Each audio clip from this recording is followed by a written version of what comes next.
হরে কৃষ্ণ 2025 সালের প্রথম একাদশী ব্রত 10 জানুয়ারি শুক্রবার পুত্রদা একাদশী ব্রত। পৌষ মাসের শুক্লপক্ষের একাদশীর ব্রত পুত্রদা একাদশীর ব্রত পালন করতে হবে 10 জানুয়ারি 2025 শুক্রবার। আজকে আমরা পুত্রদা একাদশীর মাহাত্ম্য সম্পর্কে আলোচনা করব। কিভাবে পালন করবেন এবং পরদিন পালনের সময়সূচি এই ভিডিওতে আলোচনা করছি, তা মনোযোগ সহকারে শ্রবণ করুন। তো এই একাদশীর নামকরণ থেকে পুত্রদা একাদশী, কারণ পুত্র দান করেন বলেই এই একাদশী ব্রতের নাম হয়েছে পুত্রদা একাদশী। অত্যন্ত মাহাত্ম্যপূর্ণ এই একাদশীর ব্রত সকলেই অবশ্যই তা পালন করবেন এবং বিশেষভাবে যে সকল দম্পতির পুত্র সন্তান নেই বা পুত্র হোক বা কন্যা সন্তান লাভ করতে ইচ্ছুক, সেক্ষেত্রে অবশ্যই এই পুত্রদা একাদশীর ব্রত নিষ্ঠা সহকারে পালন করতে হবে। এই দিন অবশ্যই ভক্তি নিষ্ঠা সহকারে এই একাদশী ব্রত পালন করবেন, তাহলে অবশ্যই ভগবান সন্তান দান করবেন। ভারত ও বাংলাদেশে 10 জানুয়ারি শুক্রবার এই ব্রত পালন করতে হবে। একাদশীর আগের রাতে অন্নপ্রসাদ গ্রহণ করে দন্ত মাজন করে নেবেন। একাদশীর ব্রতের পক্ষে যাদের পক্ষে সম্ভব নির্জলা উপবাস, তাদের পক্ষে সর্বোত্তম। যদি নির্জলা উপবাস করতে না পারেন তাহলে সেক্ষেত্রে ফলাহার করেও একাদশীর ব্রত পালন করা যায়। একাদশীতে ফল, জল, দুধ, কাঠবাদাম, আলু সেদ্ধ, বাদাম সেদ্ধ, আলু কুমড়ার সবজি, সাবুদানার পায়েস ইত্যাদি গ্রহণ করে একাদশীর ব্রত পালন করতে পারবেন। তবে সবজি রান্না করতে হবে বিশুদ্ধ ঘি এবং সূর্যমুখী তেল ব্যবহার করে। পঞ্চরবি শস্য কিছুতেই খাবেন না। পেঁয়াজ, রসুন, মাছ, মাংস, ডিম কিছুতেই খাওয়া যাবে না। একাদশীতে বেশি বেশি করে হরির নাম জপ করবেন, মঙ্গল আরতি করবেন, ভগবানের চরণে তুলসীপত্র পুষ্প অর্পণ করবেন। একাদশীতে শাস্ত্র অধ্যয়ন করবেন, শ্রীমদ্ ভগবদ্ গীতা পাঠ করবেন, পুত্রদা একাদশীর ব্রত কথা শুনবেন। এইভাবে ভগবান বিষ্ণুর বা শ্রীকৃষ্ণের পূজা করে পুত্রদা একাদশীর ব্রত পালন করবেন এবং পরের দিন নির্দিষ্ট সময়ের মধ্যে পালন করতে হবে। একাদশীর সঠিক পালন মন্ত্রটি হলো অজ্ঞান তিমিরান্ধস্য ব্রত নানেন কেশব প্রসিদ্ধ সুমুখনাথ জ্ঞান দৃষ্টি প্রদো ভব। এই মন্ত্রটি শাস্ত্রে রয়েছে। যারা সন্তান লাভের প্রত্যাশী সেক্ষেত্রে চেষ্টা করতে পারেন এই পুত্রদা একাদশীর নির্জলা উপবাস পালন করার। যদি সেটা সম্ভব না হয় তাহলে ফলাহার গ্রহণ করে এই একাদশী পালন করবেন।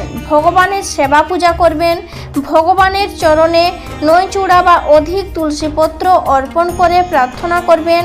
আপনারা স্বামী স্ত্রী উভয়েই এই একাদশীর ব্রত সঠিকভাবে পালন করে ভগবানের কাছে প্রার্থনা করবেন, তাহলে নিশ্চয়ই ভগবান আপনাদের আশীর্বাদ করবেন। তো চলুন এখন আমরা এই পৌষ মাসের শুক্লপক্ষের একাদশীর নারায়ণ মাসের একাদশীর পুত্রদা একাদশীর মাহাত্ম্য কথা শ্রবণ করি। যুধিষ্ঠির বললেন, হে কৃষ্ণ, পৌষ মাসের শুক্লপক্ষের একাদশীর নাম কি? বিধি বা কি? কোন দেবতা ওই দিনে পূজিত হন এবং আপনি কার প্রতি সন্তুষ্ট হয়ে সেই ব্রতফল প্রদান করেছিলেন? কৃপা করে আমাকে সবিস্তারে তা বলুন। শ্রীকৃষ্ণ বললেন, হে মহারাজ, এই একাদশী পুত্রদা নামে প্রসিদ্ধ। সর্বপাপ বিনাশিনী ও কামদা এই একাদশীর অধিষ্ঠাত্রী দেবতা হলেন সিদ্ধিদাতা নারায়ণ। ত্রিলোকে এর মতো শ্রেষ্ঠ ব্রত নেই। এই ব্রতকারীকে নারায়ণ বিদ্বান ও যশস্বী করে তোলেন। এখন আমার কাছে ব্রতের মাহাত্ম্য শ্রবণ করুন। ভদ্রাবতী পুরীতে সুকেতু মান নামে এক রাজা ছিলেন। তার রানীর নাম ছিল শৈবা। রাজ দম্পতি বেশ সুখেই দিন যাপন করেছিলেন। বংশ রক্ষার জন্য বহুদিন ধরে ধর্মকর্মের অনুষ্ঠান করেও যখন পুত্র লাভ হলো না, তখন রাজা দুশ্চিন্তায় কাতর হয়ে পড়লেন। তাই সকল ঐশ্বর্যবান হয়েও পুত্রহীন রাজার মনে কোনো সুখ ছিল না। তিনি ভাবতেন, পুত্রহীনের জন্ম বৃথা ও গৃহশূন্য। পিতৃদেব মনুষ্যলোকের কাছে যে ঋণ শাস্ত্রে উল্লেখ আছে তা পুত্র বিনা পরিশোধ হয় না। পুত্রবান জনের এ জগতে যশ লাভ ও উত্তম গতি লাভ হয় এবং তাদের আয়ু আরোগ্য সম্পত্তি প্রভৃতি বিদ্যমান থাকে। নানা দুশ্চিন্তাগ্রস্ত রাজা আত্মহত্যা করবেন বলে স্থির করলেন, কিন্তু পরে বিচার করে দেখলেন আত্মহত্যা মহাপাপ। এর ফলে কেবল দেহের বিনাশ মাত্র হবে, কিন্তু আমার পুত্রহীনতা তো দূর হবে না। তারপর একদিন রাজা নিবিড় বনে গমন করলেন। বন ভ্রমণ করতে করতে দ্বিপ্রহর অতিক্রান্ত হলে রাজা ক্ষুধা তৃষ্ণায় অত্যন্ত কাতর হলেন। এদিক ওদিক জল আদির অনুসন্ধান করতে লাগলেন। তিনি চক্রবাক, রাজহংস এবং নানা রকম মাছে পরিপূর্ণ একটি মনোরম সরোবর দেখতে পেলেন। সরোবরের কাছে মুনির একটি আশ্রম ছিল, সেখানে উপস্থিত হলেন। সরোবর তীরে মুনিগণ বেদ পাঠ করছিলেন। মুনিবৃন্দের শ্রীচরণে তিনি দণ্ডবত প্রণাম করলেন। মুনিগণ রাজাকে বললেন, হে মহারাজ, আমরা আপনার প্রতি প্রসন্ন হয়েছি, আপনার কি প্রার্থনা বলুন। রাজা বললেন, আপনারা কে এবং কি জন্যই বা এখানে সমবেত হয়েছেন? মুনিগণ বললেন, হে মহারাজ, আমরা বিশ্বদেব নামে প্রসিদ্ধ এই সরোবরে স্নান করতে এসেছি। আজ থেকে 5 দিন পরেই মাঘ মাস আরম্ভ হবে। আজ পুত্রদা একাদশী তিথি। পুত্রদান করে বলেই এই একাদশীর নাম পুত্রদা। তাদের কথা শুনে রাজা বললেন, হে মুনিবৃন্দ, আমি অপুত্রক, তাই পুত্র কামনায় অধীর হয়ে পড়েছি। এখন আপনাদের দেখে আমার হৃদয়ে আশার সঞ্চার হয়েছে। এ দুর্ভাগা পুত্রহীনের প্রতি অনুগ্রহ করে একটি পুত্র প্রদান করুন। মুনিগণ বললেন, হে মহারাজ, আজ সেই পুত্রদা একাদশী তিথি, তাই এখনই আপনি এই ব্রত পালন করুন। ভগবান শ্রী কেশবের অনুগ্রহে অবশ্যই আপনার পুত্র লাভ হবে। মুনিদের কথা শোনার পর যথাবিধানে রাজা কেবল ফলমূলাদি আহার করে সেই ব্রত অনুষ্ঠান করলেন। দ্বাদশী দিনে উপযুক্ত সময়ে শস্যাদি সহযোগে পালন করলেন।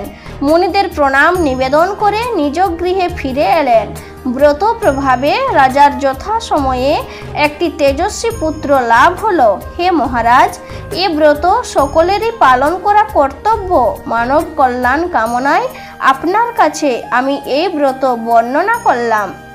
নিষ্ঠা সহকারে যারা এই পুত্রদা একাদশী ব্রত পালন করবে তারা পুত নামক নরক থেকে পরিত্রাণ লাভ করবে। আর এই ব্রত কথা শ্রবণ কীর্তনে অগ্নিষ্টম যজ্ঞের ফল পাওয়া যায়। ব্রহ্মাণ্ড পুরাণে এই মাহাত্ম্য বর্ণনা করা হয়েছে। তো এই ছিল পুত্রদা একাদশীর ব্রত মাহাত্ম্য। বন্ধুরা, এই একাদশীর পালন করতে হবে পরের দিন অর্থাৎ শনিবার সকাল 6টা বেজে 34 মিনিট থেকে 8টা বেজে 53 মিনিটের মধ্যে। তাহলে বন্ধুরা, ভক্তি নিষ্ঠা সহকারে এই ব্রত পালন করুন। এখানেই ভিডিওটি শেষ করছি। সবাই ভালো থাকুন, সুস্থ থাকুন। নমস্কার, ধন্যবাদ। ঈশ্বর আপনার সর্বদা মঙ্গল করুক।